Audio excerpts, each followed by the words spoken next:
8 تراویح پڑھنے والوں کو برا نہ کہو۔ قیام اللیل کے ہر سجدے پر 1500 نیکی لکھی جاتی ہے۔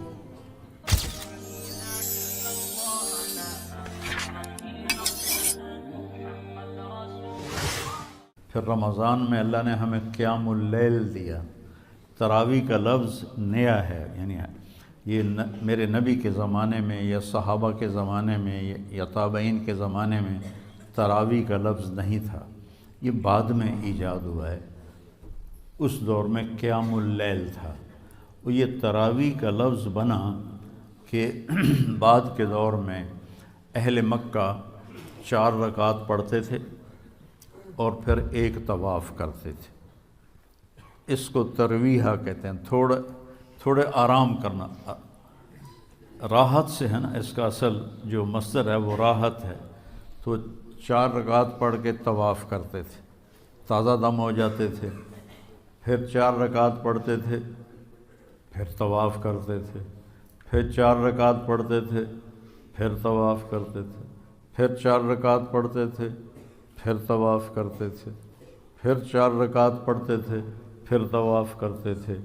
تو اس سے یہ تراویح کا لفظ بنا کہ وقفہ لینا، آرام کرنا۔ مدینے والوں نے کو جب پتہ چلا کہ مکے والے تو ہر 4 رکعت کے بعد طواف کرتے ہیں، ہم کیا کریں؟ تو انہوں نے 20 کی 40 پڑھنا شروع کر دی۔ اللہ نے اس امت پہ قیام اللیل، جس کو اب ہم تراویح کہتے ہیں، یہ اس امت کو تحفہ عطا فرمایا کہ اس میں قرآن سنو۔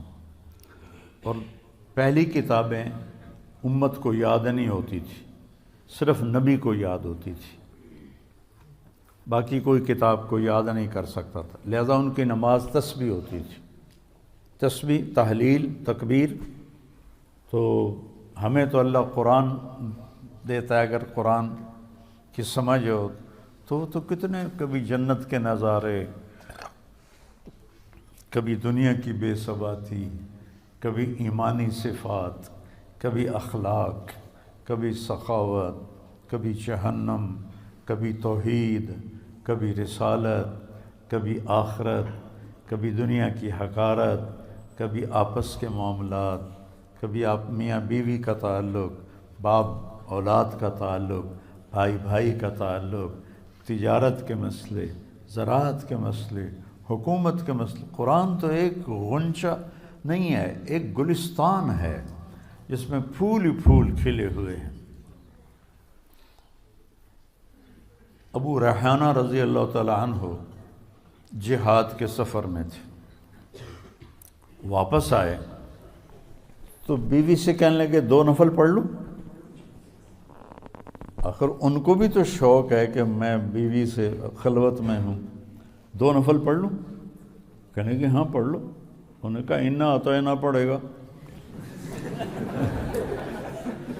انہوں نے جو اللہ اکبر کیا اور نماز پڑھتے پڑھتے پڑھتے فجر کی اذان ہو گئی 2 نفلوں میں۔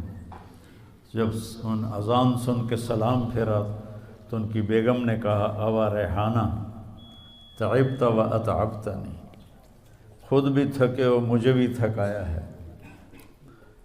میں تمہیں یاد نہیں تھی؟ کہنے لگے واللہ نسیت، اللہ کی قسم میں تمہیں بھول گیا تھا۔ کہ تیرا بھلا ہو، بھول گئے؟ ایک کمرے میں خلوت میں کیسے بھول گئے ہو؟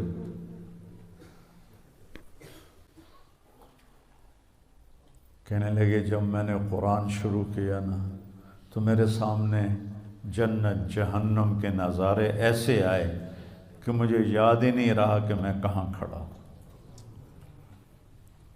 مجھے یاد ہی نہیں رہا۔ تو قرآن اللہ نے ہمیں یاد کروا دیا، اس کو سینوں میں محفوظ فرما دیا، اور رمضان میں کہا سارے مل کے قرآن سنو۔ اور قیام اللیل کے ہر سجدے پر 1500 نیکی لکھی جاتی ہے۔ ہر سجدے پر 1500 نیکی لکھی جاتی ہے۔ تو اگر 20 تراویح پڑھی تو 40 سجدے ہوئے، اور 15 چوکی 60,000 نیکیاں، اور اس کو 70 سے ضرب دو، 70 گنا ہو جاتا ہے نا، تو 60,000 کو 70,000 سے ضرب دو تو یہ کروڑوں میں چلا جائے گا۔ ایک رات میں آپ اتنی نیکیاں جمع کر لیتے ہیں۔ 8 تراویح پڑھنے والوں کو برا نہ کہو، 20 تراویح پڑھنے والوں پہ اعتراض نہ کرو، یہ کمائی ہے، کر لو تو تمہارے مزے ہیں، چھوڑ دو تو تمہارا گھاٹا تو ہے ہی، گناہ کوئی نہیں لیکن گھاٹا تو ہے، نیکیاں کٹ گئی ہیں۔ تو اللہ نے ہمیں قیام اللیل عطا فرمایا، اور اللہ کے نبی کے دور میں اجتماعی نماز نہیں ہوتی تھی، فرادہ، جیسے ابھی آپ کو جوڑیاں مقرر کی ہیں نا کہ ماشاءاللہ یہ کتنی بڑی نعمت ہے کہ پورے مدرسے میں قرآن گونج رہا ہو، ہر کمرے میں قرآن کی آواز ہو، چاروں طرف نور ہی نور پھیل رہا ہے آپ کی برکت سے، علاقے میں پوری چاروں طرف اللہ کی رحمت برسے گی جب آپ بچے اپنا اپنا قرآن سنائیں گے، کوئی چھت پہ ہے، کوئی کمرے میں ہے، کوئی برآمدے میں ہے، کوئی باہر ہے، تو کیسی بہار ہوتی ہے کہ دیکھ کے ہی، سوچ کے ہی میرا تو ایمان تازہ ہو رہا ہے۔ آپ خوش قسمت بچے ہیں جو حافظ قرآن ہیں۔ جب تھی ہمت، حضرت شیخ رحمۃ اللہ علیہ تشریف لائے، مولانا زکریا صاحب 1980 میں، انہوں نے جو مفتی زین العابدین رحمۃ اللہ علیہ کا دارالعلوم تھا، اس میں انہوں نے پورا مہینہ اعتکاف کیا، تو میں نے بھی پورا مہینہ وہیں گزارا۔ تو ہم خدمت میں ہوتے تھے، سحری بھی کروانی، افطاری بھی کوانی، پھر حضرت شیخ کے خلفاء آئے ہوئے تھے، ان کو تیل لگانا، مٹھی بھرنا، تو آخری عشرے میں پھر رائیونڈ کے کئی طلبہ آ گئے، تو میں سحری افطاری کروا کے، تراویح پڑھ کے، پھر بعد میں کتاب ہوتی تھی وہ سن کے، جب لوگ سونے لگتے تو میں، طاہر شاہ رحمۃ اللہ علیہ ساتھی تھا، فوت ہو گیا، اس کو میں اوپر چھت پہ لے جاتا اور 3 سپارے میں اس سے سنتا تھا۔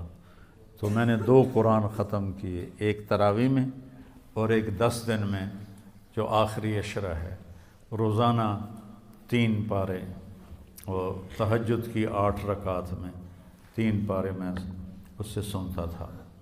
تو اللہ نے قرآن کو تازہ رکھنے کے لیے ہمیں یہ دو، آپ خوش قسمت ہو کہ آپ دیکھیے آپ کا ہر عمل، ہر سبق کا ہر لفظ کا اجر 70 گنا ہو رہا ہے، 70 گنا ہو رہا ہے، اور آپ کے جو نوافل ہیں وہ فرض کا درجہ پا رہے ہیں، اور آپ کے جو فرائض ہیں وہ 70 گنا جا رہے ہیں۔ آپ جتنی کمائی کوئی نہیں کر سکتا ہے،